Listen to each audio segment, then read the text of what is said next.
ये जो आलू चिप्स आप लोग खाते हैं उसके पैकेट्स को देख के आपको ये अक्सर लगता होगा कि कंपनी वाले पैकेट्स में सिर्फ हवा भर के बेच रहे हैं, इसमें चिप्स तो नाम मात्र के होते हैं और ये हमें ठग रहे हैं। लेकिन जिस हवा के बारे में आप लोग कंप्लेन करते हैं ना, वो नॉर्मल हवा नहीं होती, उसमें नाइट्रोजन भरी जाती है और एक्चुअली वो नाइट्रोजन ही है जिसकी वजह से पैकेट का चिप्स इतना क्रिस्पी रह जाता है, यानी कि नाइट्रोजन चिप्स को प्रिजर्व करती है। इसके अलावा नाइट्रोजन एक और काम करती है, जब चिप्स को ट्रांसपोर्ट किया जाता है तब ये चिप्स आपस में टकरा टकरा के चूर चूर ना हो जाए, इसको बचाने के लिए नाइट्रोजन एक कुशन की तरह काम करती है। अब आप जान गए होंगे कि इस हवा के पीछे का राज क्या है। ये चिप्स के पैकेट्स के अंदर की हवा का फैक्ट जान के आपको कैसा लगा, चैट सेक्शन में लिखना मत भूलिएगा।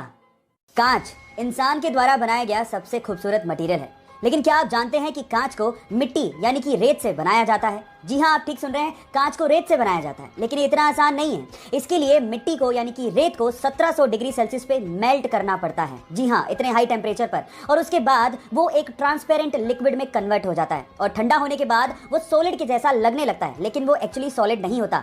साइंटिस्ट इसे एमोर्फस सॉलिड या फिर सुपर कूल्ड लिक्विड भी कहते हैं। सबसे खास बात यह है कि कांच को मोल्ड करना बहुत ही आसान है और कांच रिसाइक्लेबल भी होता है। कांच के बारे में इतनी इंटरेस्टिंग फैक्ट जान के आपको कैसा लगा, चैट सेक्शन में लिखना मत भूलिएगा।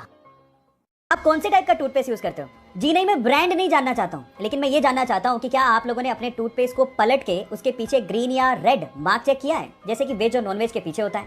जी हाँ गाइस, ये ग्रीन या रेड मार्क आपके टूथपेस्ट के टाइप को बताते हैं। जैसे कि अगर ग्रीन कलर हो तो इसका मतलब ये बिल्कुल नेचुरल इंग्रेडिएंट से मिलकर बना है, मतलब यूज करने लायक है। अगर इसके पीछे ब्लू कलर हो तो इसका मतलब ये है कि वो नेचुरल तो है ही, लेकिन उसके साथ साथ उसमें मेडिसिनल प्रॉपर्टीज को ऐड किया गया है, वो और भी अच्छा है। लेकिन अगर रेड कलर मिले तो वो खतरनाक है, क्योंकि उसमें नेचुरल के साथ साथ केमिकल्स भी ऐड किए हुए हैं। लेकिन सबसे खतरनाक होता है ब्लैक कलर, जिसका मतलब यह है कि वो टोटली केमिकल से बनाया गया है, और अगर आपको ब्लैक कलर दिखे तो उसे तुरंत फेंक देना।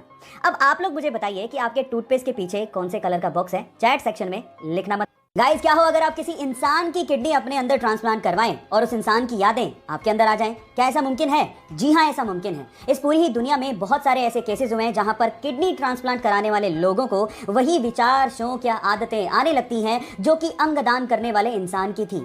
और इसे देखते हुए वैज्ञानिकों ने एक थ्योरी दी है। वैज्ञानिकों के अनुसार हमारी बॉडी के हर एक सेल के पास अपना एक छोटा सा दिमाग होता है जिसमें वो यादों को स्टोर करके रख सकता है। इसे देख के तो यूं ही लगता है कि अभी बहुत सारी ऐसी चीजें हैं जिन पर से पर्दा उठना बाकी है, जिसका जवाब विज्ञान को देना है। आपका इसके बारे में क्या कहना है, चैट सेक्शन में लिखना मत भूलिएगा।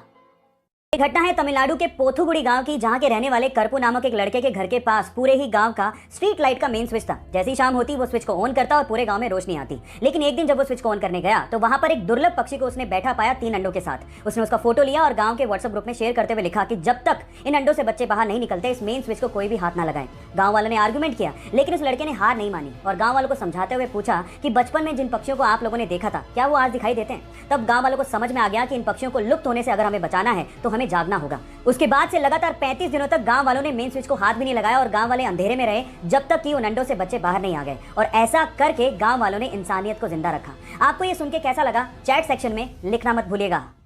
क्या आपने कभी सोचा है कि ऑयल या फिर वाटर के टैंकर हमेशा गोली क्यों बनाए जाते हैं, जबकि अगर क्यूबिकल शेप में बनाए तो टैंकर की कैपेसिटी को बढ़ाया जा सकता है, फिर भी हम लोग ऐसा नहीं करते? इसके पीछे का रीजन क्या है?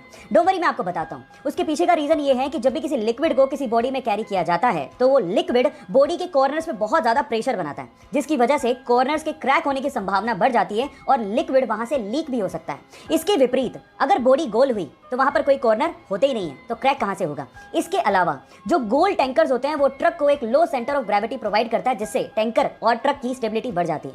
आपको ये इंटरेस्टिंग फैक्ट जान के कैसा लगा, चैट सेक्शन में लिखना मत भूलिएगा।